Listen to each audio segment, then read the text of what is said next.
Well, good morning. I will next week be going back to Pyjama preaching, looking at Mark's Gospel and picking up from where we left off during my interregnum of kidney transplant. There's been an awful lot on the news about hate and hate crime, and I thought I'd just look in the Bible and see where there are examples of it there. And in Genesis chapter 37, it says, Joseph dreams of greatness. Jacob settled in the land where his father had lived as an alien, the land of Canaan. This is the story of the family of Jacob. Joseph, being 17 years old, was shepherding the flock with his brothers. He was a helper to the sons of Bilhah and Zephyr, his father's wives, and Joseph brought a bad report of them, so the father. Now Israel loved Joseph more than any other of his children, because he was the son of his old age, and he had made him a long robe with sleeves. But when his brothers saw that their father loved him more than all the other brothers, they hated him and could not speak peaceably to him. Once Joseph had a dream, and when he told it to his brothers, they hated him even more. He said to them, "Listen to this dream that I have dreamed. There we were, binding sheaves in the field. Suddenly my sheaf rose and stood upright, and your sheaves gathered around it and bowed down to my sheaf." His brothers said to him, "Are you indeed to reign over us? Are you intended to have dominion over us?" So they hated him even more because of his dreams and his words.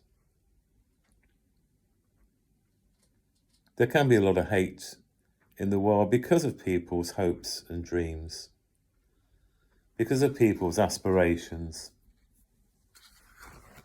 because of people's beliefs, faiths, or lack of faith.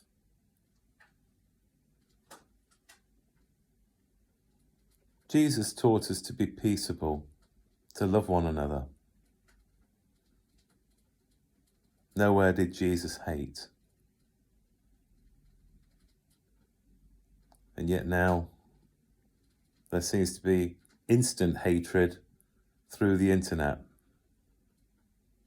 through social media, this new cancel culture, trolling, ganging up on people on the internet anonymously,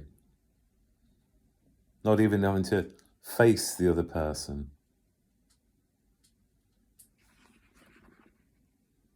I guess for Joseph's brothers, if he was the last born when Jacob was old, the other brothers probably had it already sorted. They've got their pecking order and everything else.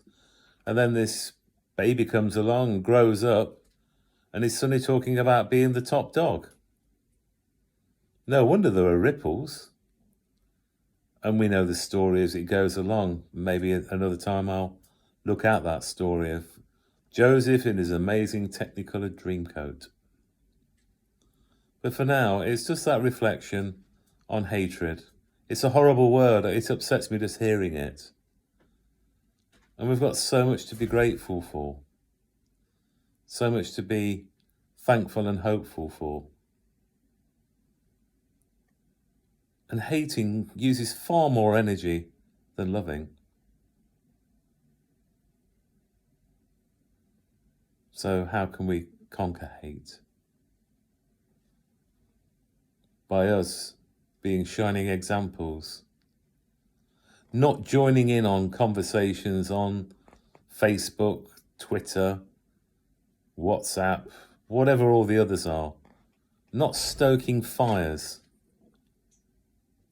Remember James said about the tongue being a spark in the forest. Don't be that spark. Don't be the one who ignites hatred, ignites anger. before you write anything on the internet, ask yourself, would Jesus have said this? Put it through your filter. And also ask yourself, would I like somebody else saying this about me that I'm now saying about them?